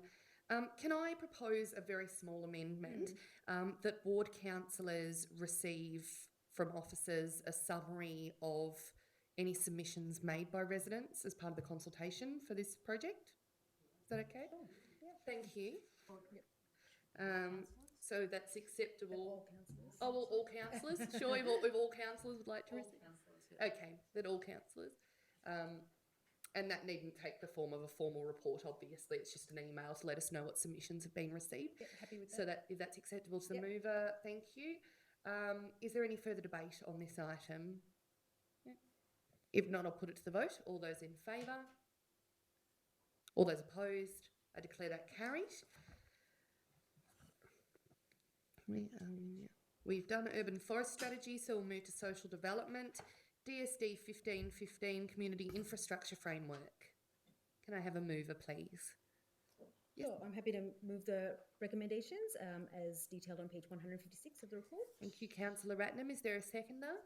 Second, Councillor Linker-Thompson. Councillor Ratnam, did you wish to speak to that? Yes, I want to commend this report to Council. We deferred this a couple of months ago for the purpose of seeking further briefing and outlining the project. It is a really significant project that Council has undertaken, and essentially the information in the report provides evidence to inform current and future planning projects, and it looks at the use of the facilities, the utility of the facilities when we are planning most significantly major infrastructure upgrades. We have a number of projects in the pipeline at the moment, of which the community infrastructure framework and the set of tools that come with it are going to be really, really valuable in us thinking about how does this stack up with other similar facilities that might be in the area, what does the community need, what are the demographic changes that are going to occur in the vicinity of a project that might inform whether we should proceed with a project and invest significant resources into it. So I commend particularly the officers who worked on this report for the detail, the breadth of the report, and the complexity that has been that is reflected in the recommendations and the tools. And we look forward to using it. I think it will ensure that our future projects are really well thought through, and that we will prevent any major issues or will minimise the number of issues that sometimes arise when you propose major infrastructure projects. Thank you, Councillor Ratnam. Councillor Linker-Thompson, do you wish to add to that? Yeah, I'd also like to thank the officers, because it's a phenomenal piece of work, and I think it's really going to hold us in good stead when we do make those decisions about future investment into public infrastructure. So I'd just like to commend the work of the officers in this particular report. Thank you, Councillor Thompson. Is there any further debate on this item? No. If not, I'll put it to the vote. All those in favour? All those against? I declare that carried. DSD 1615 Oxygen Project, Phase 2 Final Report. Councillor Kavanagh. I'd like to move the recommendation on page 311. Yes. Is there a seconder? Councillor Tapanos. Councillor Kavanagh. Just briefly, I know that 2 months ago when it came in its draft form, we had the youth committee here and we spoke in glowing terms about the work that they've done and what their plans are for the future. I know they're not in the public gallery tonight, but we reiterate those sentiments tonight and congratulate them on the work that they've achieved and looking forward to the plans of the future that are itemised in the report. Thank you, Councillor Kavanagh. Councillor Tapanos. Yes, I raised to echo those comments as well. It's been a great project from day one, and it's been fantastic to see the first phase, which was completed, I think, about a couple of years ago now. And it's also really good to hear how well utilised it is and well appreciated by many young people in our municipality. So it's great to be getting this report about phase 2, and we look forward to its quick implementation. Thank you, Councillor Tapanos. Councillor Ratnam. I'll speak very briefly to it. Once again, I also like to commend the report. And I just want to highlight a number of things that this report covers. It's based on a survey. A lot of the work contained within it is based on a survey of over 400 young people who either live or school or go to social and recreational activities within the Moreland municipality. So it's really well informed. It has a range of really interesting feedback, and I thought it was particularly noteworthy to think through and to reflect on a number of bits of feedback about the things that these young people are saying are important for them in terms of health and well-being, employment and training opportunities being really important, social and recreational opportunities being important, but them increasingly saying that it's becoming more expensive and therefore it's a barrier for them to participate in these types of activities. And I think they are the crucial things from reports like this and projects like this that we have to heed when we think about, for example, our budget and our user fees for our facilities. We've got to be conscious that there is such a diversity within our population and a large group of our population who are finding it increasingly difficult to access even the most basic of our social and recreational services. So I think it is a timely reminder and commend all the work that's gone into it as well. Thank you, Councillor Ratnam. Is there any further discussion in relation to this item? I'll put that to the vote. All those in favour? All those opposed? I declare that carried. DSD 1715 Cultural Exchange. I'd be happy to move this. Yeah. Or unless someone else has already. Certainly, it's moved by Councillor Bolton. Somebody to second, please. Seconded, Councillor Ratnam. Councillor Bolton.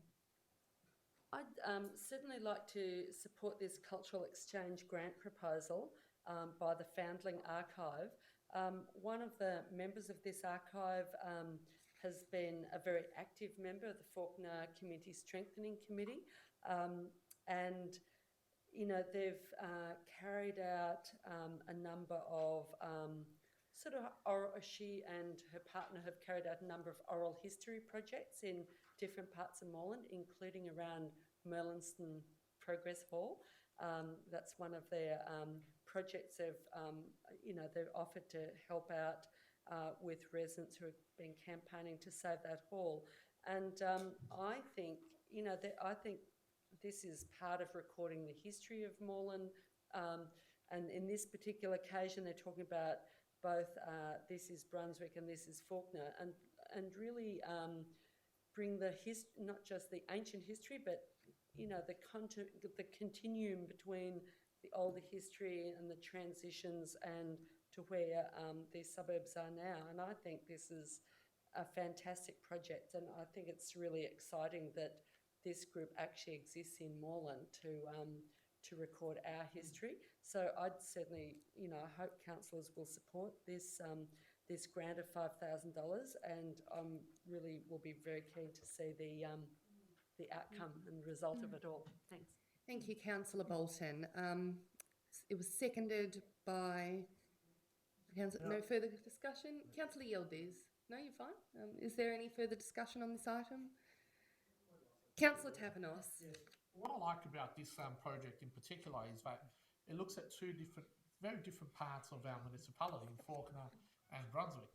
I see a whole range of councillors smiling, so they must agree with what I have to say. And both areas are in transition, particularly in the south, in Brunswick. We are seeing rapid growth and change. And I feel it is important for the historical record to be able to document what our city is like and the people that lived in our city in a particular point in time. So although I've been quite critical of this allocation of money in the past, I think that this is one of the better projects that I've seen funded by it, because it will leave a lasting record and it will engage a whole range of people in those two suburbs that are not really engaged in many other council activities or services. So it would be an interesting feedback perspective for us to find out more about our diverse community, how it's changing, and what really they say about the community and the suburb that they live in. So I think it's a very good project and I commend it to the council. Thank you, Councillor Tapanos. If there's no further debate, I'll put this motion to the vote. All those in favour? All those opposed? I declare that carried. With Council's permission, I'd like to pass the chair to the Deputy Mayor so that I can speak to the next two items. Is there a motion to... So moved. Moved Councillor Kavanagh, seconded Councillor Lenka Thompson. All those in favour? All those opposed? I declare that carried. Thank you, Councillor Hopper. We'll now move to DSD 1815, the draft submission to the Royal Commission into Family Violence. So moved. Thank you, Councillor Hopper. Do we have a seconder? Thank you, Councillor Samantha Ratnam. Councillor Hopper, do you wish to speak? Yes, thank you. So I raise to speak very much in favour of the submission that Council is making to the Royal Commission into family violence. This was an item that was moved by Councillor Ratnam and supported wholeheartedly by Council a few months ago when the Royal Commission first got proposed by the new state Labor government. It's a fantastic initiative and I know that it's something that Council very much supports. In this council, we have been very active in preventative measures and in working with the community to address community concerns around family violence and safety in our community. Just last year, we had a community safety reference group, which Councillor Ratnam and myself sat on, which addressed violence in our community in a proactive way and resolved to contribute funding to preventing family violence in the home. And that's been very successful, that group, and raised some very thought-provoking feedback. So I very much welcome the fact that we are contributing to this Royal Commission and I commend it to Council. Thank you, Councillor Hopper. Councillor Ratnam. Thanks very much. And I echo Councillor Hopper's statements just then. This is the culmination of a year-long, 2-year-long piece of work, and is a piece of work in itself and is an important point of advocacy for our own council into the broader Royal Commission, which we have supported and commend. The submission itself covers a range of areas and really focuses on thinking about how early intervention and prevention services should be funded and supported at a state and federal level. Local governments like ours have tried to do our bit, and I think Council has really taken the lead and invested very significantly, surpassing a number of other councils in the direct investment, particularly in the Active Fathers project, of which we put over $125,000 towards funding. I hope that we continue to think about ongoing funding for family violence prevention programs. Yes, it's traditionally the purview of state and federal governments. However, we see more and more gaps developing in funding, and particularly at the federal level, and we see the crisis increasing and intensifying at a very dramatic scale. So they're both moving in opposite directions, and that's why local governments do step in to fill the gaps. I'd like also to note that the submission covers a number of really interesting areas, a lot of the evidence that was canvassed during the Community Safety Leadership deliberations, and tries to capture a lot of the workings that that committee undertook. I'd like to also note the particular reference to some of the research that's coming out about gambling and the link to family violence, and the high prevalence when there's gambling that's present in families. So these are multiple complex issues, and I'd like to commend Council for all its work, and I hope that we can continue to fund and support its work with significance into the future. Thank you, Councillor Amendment. Councillor Bolton. I would like to add at the end of point 1 the words subject to including extra points under the heading Key Action Area 3, providing additional resources and better integration of early intervention and crisis response.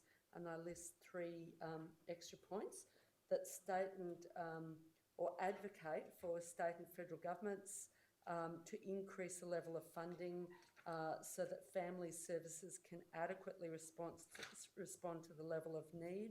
Secondly, advocate that the state government needs to increase the supply of genuinely affordable housing, such as public housing, to enable women to escape violent relationships. And thirdly, to advocate that the federal government reverse the cuts to the single parents pension to enable women and their children to have access to income to enable them to leave violent relationships. Thank you, Councillor Bolton. Is the amendment accepted by?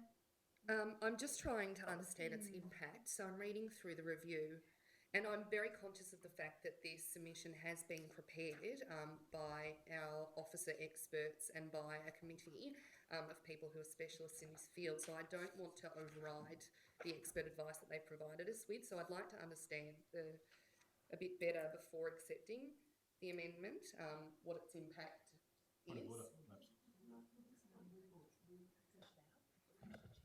Through the Mayor.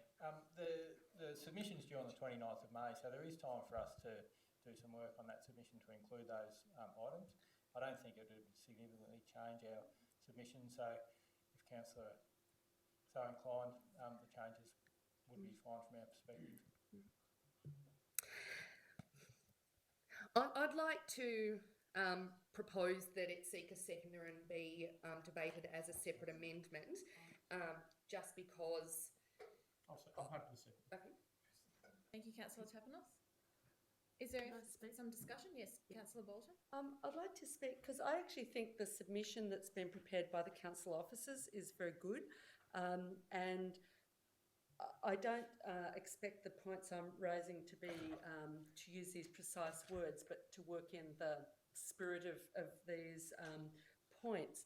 And a couple of the reasons why I'm proposing this amendment is that state and federal governments have been treating this issue very much as a police issue and have been neglecting to fund the actual services, so that in some states, such as New South Wales, a whole lot of rape crisis centres and women's refuges are being simply closed down by the federal and state governments. And even in Victoria, the funding has never been increased to the, as the number of reports of domestic violence increase, the funding to be able to respond to those calls has not been increasing substantially over many years. Secondly, for women to be able to leave violent relationships, they have to have somewhere to go. And as the supply of public housing and other forms of affordable housing is shrinking, it really strongly deters women from leaving violent relationships. So it's a very practical issue, and that point is really just a slightly strengthening up of point 11 in that section I'm suggesting be amended. And the last point is about the federal government's cuts, and this actually started under a Labor government but was made much more savage by a Liberal government, so that single parents' pensions get cut when their children start school, and women get forced onto the New Start, or single parents, because in some cases it is men as well, get forced onto the New Start payment, which is very, very low. And this deters women who've got older children from leaving violent relationships if they think they won't be able to afford the rent of a place to get away from a violent relationship. And when the single parents pension was originally introduced in Australia in the 70s, it was particularly to enable women to have a source of income to escape violent relationships. And if we take away the most fundamental things like housing and income, then in reality we're not providing women with a choice of leaving violent perpetrators, violent partners and family members. Thank you, Councillor Bolton. I think that was well said by Councillor Bolton. My two comments were to that. Firstly, I wanted to say how pleased I am that Moreland City Council is putting in a submission to the Royal Commission on Family Violence, and also to congratulate the state government for undertaking this Royal Commission. It is something that is well overdue in Victoria.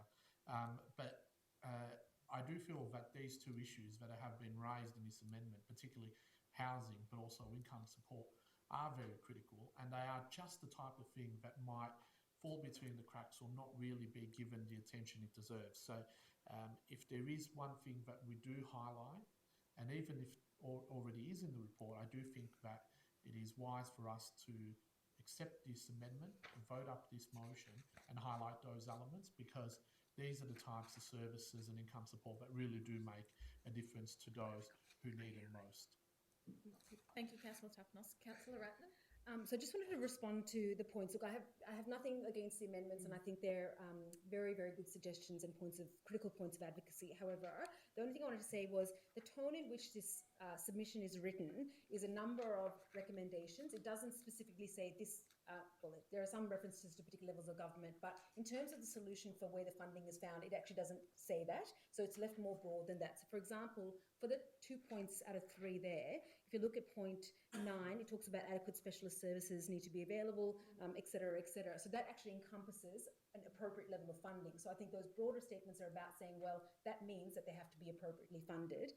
And point 11 talks about safer housing options. So we have to provide safe housing options for women and their children to escape family violence, etc. That is actually encompassing that second point about affordable housing. So the way it's framed is in overarching statements about what should the ideal picture look like. It then doesn't say, well, this level of government has to provide this and that level of government provides that. It's actually making a submission to the Royal Commission, which has broad powers to make a series of recommendations, and their job is then to look at all that evidence and go, well, we think that this level of government should provide this and this. So I think it's redundant, although I think it's important. I think it is already encompassed. In terms of reversing cuts to single parents, I think more broadly in the tone of this report, what we're saying is there needs to be adequate income support protection for families, because we know that leads to better options for people escaping family violence. So I'd be happy with a point saying that we talk about income protection, and that's fleshed out in the report as a recommendation, but I think the other two are already covered. Thank you, Councillor Ratner.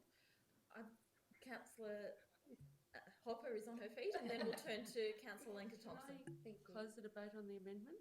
Because you'll be wanting to close the debate on... I'm debating your amendment. Oh, I see. Sorry. Can I just indicate if people are debating in favour or against? I'm debating against the amendment, and I think Councillor Ratnam did too. So if there's a debate for the amendment first.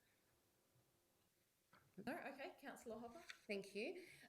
So I'm not profoundly opposed to the amendment. I think that the points that you're raising are very valid. My concern is that this research support, which has been compiled as the result of input from community service organisations, does very clearly outline a number of existing programs that do prevent family violence and that do respond specifically through housing.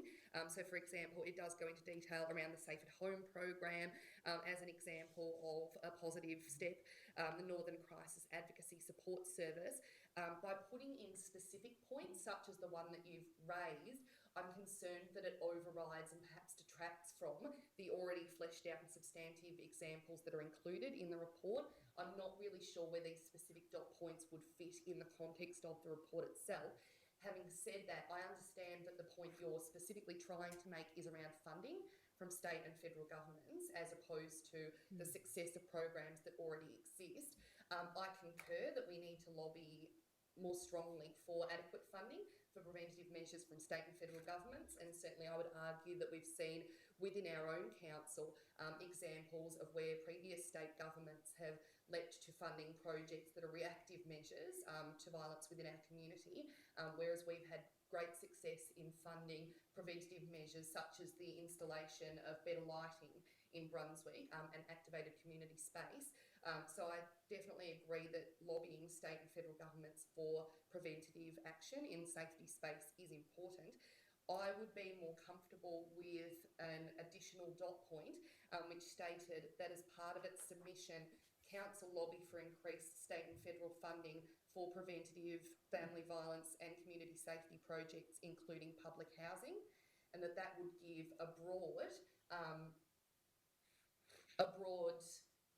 address to the director and to his committee to, I guess, flesh that section out in the report before it's submitted and address your concerns around state and federal funding without necessarily dictating the specific points that need to be put into the report. Yep, I agree. Repeat that wording again? Yeah, so an additional point that reads that as part of its submission, Council lobby for increased state and federal funding for preventative family violence and community safety projects, including public housing. I think it'll change the wording. Yeah. The need for state and federal funding, because we're not saying it's a submission to your commission, we then lobby for it. So Okay. I don't think we're saying That's we're, true. we're going to lobby anyway. So Councillor Ratnam raises a very valid point, which is that this is a submission to a state royal commission and not a submission to the federal government. So the wording should probably read that council,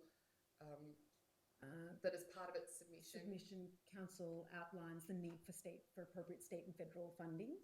Outlines the need for appropriate state and federal funding for preventative family violence and community safety projects, including public housing. Yep, great. Sorry that was a bit on our feet. Yeah, that was good. Thank you, Maybe as Councillor well. Hopper. Councillor Lenka Thompson, do you wish to speak? No, it's already been It's already been So covered, okay. perhaps I'll suggest that as seeing the amendment still on the floor, perhaps I'll suggest that as a foreshadowed. So if your amendment is not successful, then I'll foreshadow that extra dot point as part of the. Okay. Yes. So we'll vote on the. Oh, sorry. Yeah, I'd like to Councillor Bolt. respond. I don't accept the arguments against this amendment because all of the time we hear governments talk about how adequate New Start allowance is for single parents and people who are unemployed. We hear from them about how they're providing affordable housing when no extra affordable housing appears.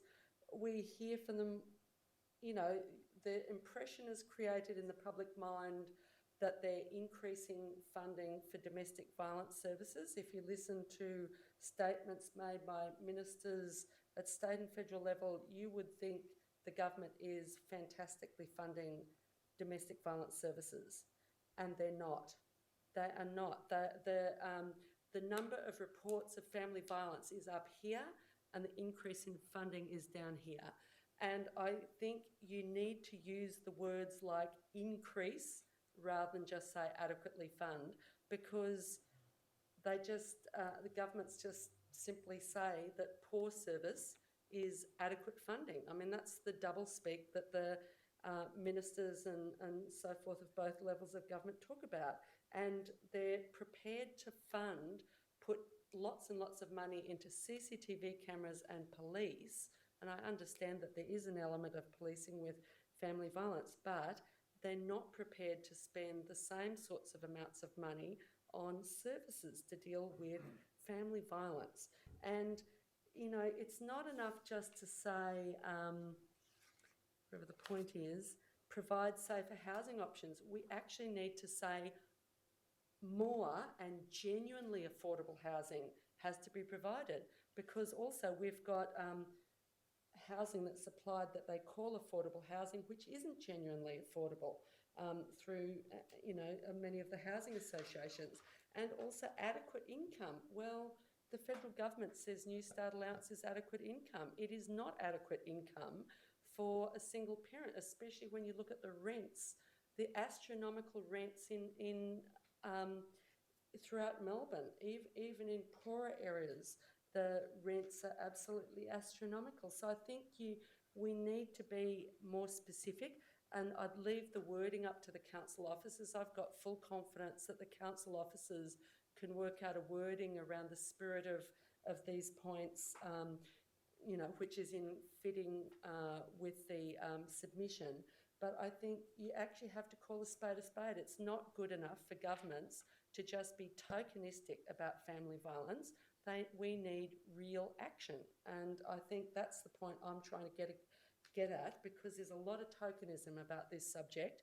When women are dying, the statistics have increased from 1 a week to 2 a week, and then how many other assaults are there in addition to that? So, this is an absolute scourge on society. It needs real action and not just, euphemisms or tokenism. And I think that, the submission is a very good submission. I just feel these points actually strengthen it once they're appropriately worded by council officers. Thank you, Councillor Bolton. I'll put Councillor Bolton's amendment to the vote. All those in favour? All those against? I declare that carried. All those in favour, please raise your hand again.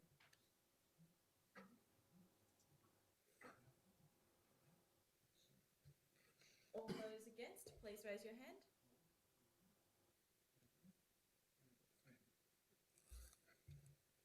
I declare that carried.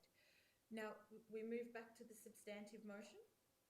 Can I speak in favour of the substantive motion? Yes, Councillor Kavanagh. Look, I just want to make a couple of points. First of all, I want to congratulate the state government on having this Royal Commission. And I also point out that some of the statistics in our submission come from the Victoria Police in Moreland. I want to congratulate Inspector Dean McGowan on his advocacy since he's been the Inspector of Moreland. I've been privileged to be in many sports forums where he's always talking about the importance of prevention of family violence, etc., and the importance of and linking that also with responsible alcohol service and things of that nature. Another great loss to Yarra. He got a Yarra. Oh. I'm really disappointed to hear that. It's been gone for 2 months. I didn't know. I didn't know that. No, I didn't know that. We never received an email to tell us about it. I didn't know. He did email Marina and myself. Oh. Well, I'm sorry to hear that because he's been outstanding. And just to alert to the public to the figures that are provided in the report, they're pretty terrible figures, and not only with women but also the effect on children. And as a primary school teacher, you see that all the time too. Thank you, Councillor Kavanagh. Are there any further speakers? Councillor Ratner. Brief comment. Thank you for indulging me. I just wanted to commend this report as I've outlined before, but I also just want to speak briefly to the debate that we've just had. We were thinking about some of the semantics and thinking about how best some of the points that we all agree on. We've all decided that we agree on the urgency and importance of these points, how they're reflected in the submission. I hope no councillor uses the fact that some councillors voted against that to say that we weren't supportive of the intent of those motions. I hope it's always reflected in the debate that we have been unanimously supporting critical urgent action on family violence prevention and family violence responses. So I hope that that debate is not misconstrued in any forum by any councillor beyond this debate, and that if it is ever discussed, it's discussed in the context of us trying to make this as strong a submission as possible to continue our incredible work that we've been doing in this area to date. Thank you, Councillor Ratner. I'll close the... Are there any further speakers? No, Councillor Hopper? So I rise to close the debate and thank Councillor Ratnam for stating that. I too concur that this is an exceptional report and that the focus this evening needs to be on the incredible weight and importance of the report that we're putting in as part of a desperately needed Royal Commission into family violence, and I hope that it does have the impact that we so desire and that it does result in increased state attention to this matter, increased state funding, as well as increased federal funding to family violence, which has been dramatically lacking in recent years. As an academic, it is frustrating to me when we make changes to formally prepared submissions on the hop. I feel that this was raised at council a couple of months ago, and the councillors were aware that we intended to make a formal submission to this Royal Commission. We invited experts in the field, people who run community violence organisations in our community and work at the front line day in, day out, to make submissions several weeks ago. They've done that with great thought, and it's been put together. I know that as part of the debate we said that this is not specific wording and the officers can change the wording, but it specifically says that the subject will include these points as they are quoted. So it is specific wording, and the officers won't be able to alter it. And I'm disappointed that on a matter of this importance and this scale, we're making changes on the hop, but I commend the report overall to council. Thank you, Councillor Hopper. If there's no further speakers, I'll put that to the vote. The substantive motion, all those in favour? I declare that carried unanimously. Can you list it as unanimous, please?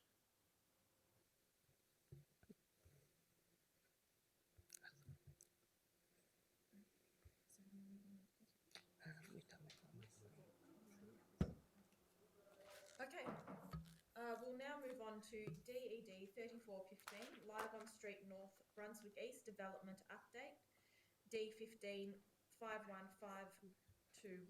Yep, I so moved. Councillor Hopper, do we have a seconder? Councillor Ratnam? Councillor Hopper, do you wish to speak? Yes, thank you. Me again. So I rise to commend this report and to thank officers for the substantive time and effort that was put into preparing this report, which was a result of a councillor item that I moved a number of months ago. And it came out of concern that had been registered by a number of businesses that operate in the North Lygon Street precinct around the impact that development is having in their area. We're seeing a number of substantive developments, and this report outlines the amount of growth that's happening in this area. That's a very positive thing for businesses down the track. Businesses in Northern Lygon Street will see increase to their use and the customers coming to frequent them in the coming years. But right now, while those developments are taking place and work is going on in North Lygon Street, what this report has shown is that 11 businesses in that area have registered concern with the increased traffic and the impact on parking that that has had. So I think that this report has been a really important opportunity for us to consult with businesses in the northern part of Lygon Street and to hear the concerns that they've had with development in that area. And indeed, one of the businesses actually noted that it was the first time they'd had the opportunity to hear about the economic development projects that council offers. So hopefully, as an outcome of this report, businesses in the northern part of Lygon Street do access and make use of economic development opportunities through council, as I believe that's an important key to them getting through what is possibly a difficult period while work is going on in that precinct, and that they continue to thrive when new residents do move into that area. Even this week, I know, living in East Brunswick, that there are major works taking place on Lygon Street, and those are very important works because they will continue to improve our public transport corridor in Lygon Street, which again brings more people to our local businesses. But in the interim, it is having quite a challenging impact on parking and traffic. So I very much commend this report and thank officers for putting so much effort into it, and I think it's had a really positive outcome. Thank you, Councillor Hopper. Councillor Ratnam, do you wish to speak? Are there any further speakers in relation to this report? Councillor Kavanagh? Just to reiterate the words of Mayor Hopper, and the officers certainly have put a lot of work into it, 26 days to be exact. Thank you for putting that out. Merri. I'll put that to the vote. All those in favour? I declare that carried. I'll now seek a motion to return the chair to the Mayor. Yep. Councillor Lenka Thompson. Do we have a seconder? Councillor Kavanagh. All those in favour? I declare that carried. Thank you, Councillor Davidson, for chairing.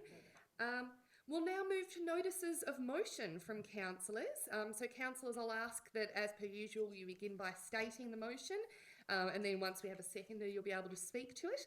So the first is Notice of Motion 2015 Trans-Pacific Partnership. Councillor Ratnam. Thank you. I'd like to move that Council resolve to call on the Commonwealth Trade Minister to release a draft Trans-Pacific Partnership Agreement for public consultation and parliamentary consideration prior to it being agreed to by Cabinet. To request that the Trade Minister ensure that the TPP agreement does not contain provisions which A, enable a foreign investor to sue governments for damages over policy, laws or regulations at a local government level. B, restrict local government policies which encourage local employment, support local economic and industry development and encourage good employment practices and initiatives.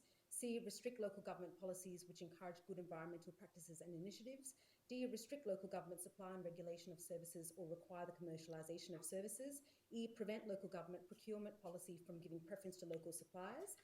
3, authorise council's delegates to the ALGA conference 2015 to support motions that are tabled at the conference that propose similar actions as outlined in points 1 and 2. And 4, send this resolution as a submission to the Commonwealth Trade Minister. So seconded, Councillor Bolton. Councillor Ratnam. Thank you. I will indulge my councillors in talking a little bit about the background to this proposal. We have considered on a couple of occasions the issue of the Trans-Pacific Partnership, and a number of occasions we haven't moved forward with resolutions for a variety of reasons. And one of the reasons was we had little detail to work with. We still have limited detail to work with given the secrecy in which this partnership is being developed. However, we know now a little bit more and understand a bit more the very, very concerning implications that this partnership will have for particularly local governments. I am reluctant. I hope councillors will appreciate. I'm reluctant to move items that are outside local government purview. However, I believe this is very relevant to local government. I know we've debated this before, but as we get more detail about what this Trans-Pacific Partnership could include, we are seeing that it'll have real implications for local government, particularly our procurement policies, our ability to have autonomy in a number of areas that we already have autonomy in. I note that the Australian Fair Trade Investment Network, the ASU, have raised a number of concerns about the implications for council's practices and staff.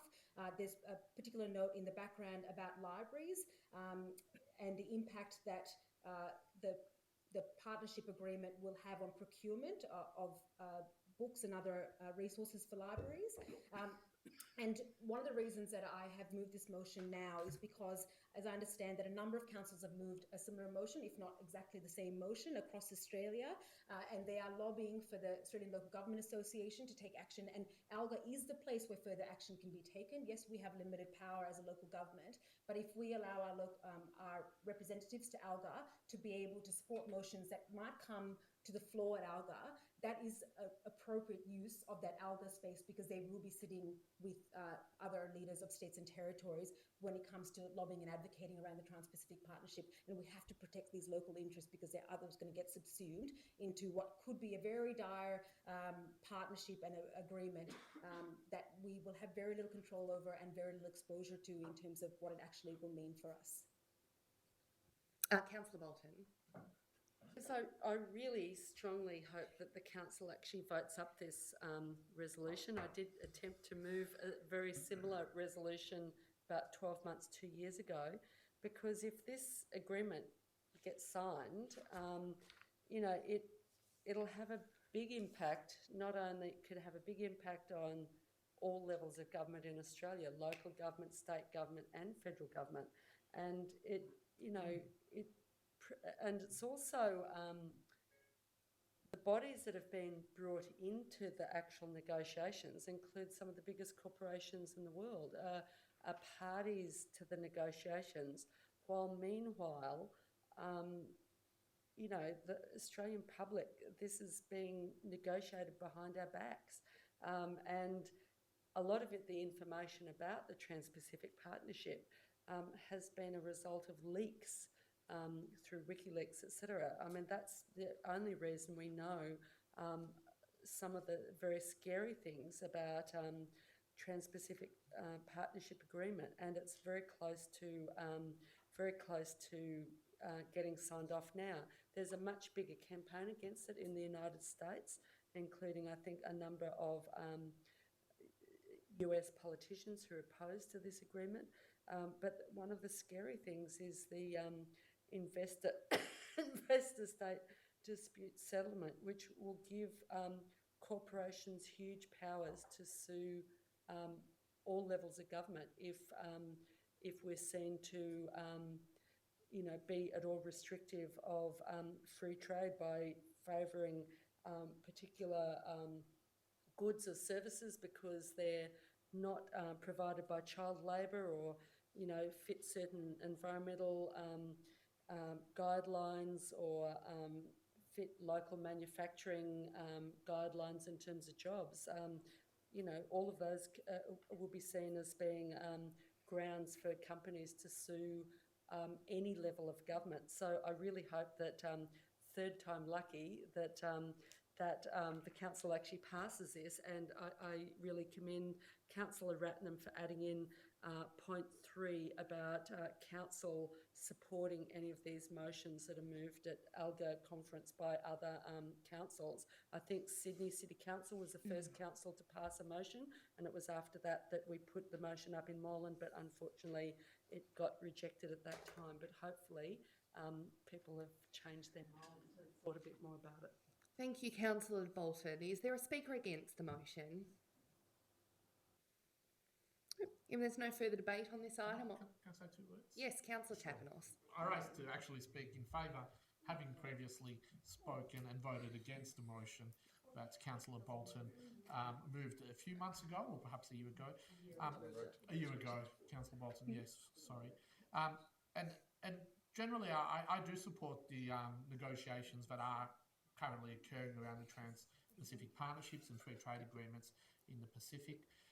But I do recognise that negotiations are just that. There are many benefits that will arise out of these agreements, but there are many things that we need to ensure are protected. And particularly, we have very strong policies at Moreland about buying local and being environmentally conscious with our purchase power and our procurement policies. And we've seen things like divestment policies and also making sure that ethical investment is carried through in all of our dealings and procurement policies. So I do think that this resolution is a good one, and I do think that these are strong points that we must ensure are respected in any future agreements. So I am supportive of the resolution as it stands, and I'll be happy to support it at our ALGA conference in a couple of months' time. I did want to put on record that I don't believe it is very similar to the previous one that was moved. Previous one having been used language which is highly loaded with a number of symbolisms and probably did not include a lot of accurate information. It felt to me that I was reading something out of Green Left Almost Weekly. identical. Sydney, it was the Sydney No City Council interjections motion. from other councillors. Yeah, Councillor so I do Cavanagh. feel that this one is significantly better worded and doesn't make assumptions that the previous one did and should be supported by council. Thank you, Councillor Tapanos. Perhaps you had more time to consider this motion too as a result of the new local law which gives you 10 days to consider motions proposed by councillors. Councillor Linka Thompson. I rise to support the motion put forward by Councillor Ratnam as well, and I would just like to say that this is the prime time in which we want to put our state our case to the negotiation table if we ever get there. It's highlighting areas where local government can be impacted, and we want to make sure that our particular our freedoms and our autonomy is protected, and that's what I believe this motion speaks to very well. And given, as Councillor Ratnam says, that we're also authorising our delegates at that ALGA conference to support this motion. Getting that groundswell from other councillors can really give some good depth to what we're trying to secure here. So I think it really takes it from the local to the federal level, and I think it's a great motion and should be supported by. Thank you. Is there any further debate? If not, I'll put it to the vote. All those in favour? All those against? I declare that carried. Councillors, can I request that a councillor move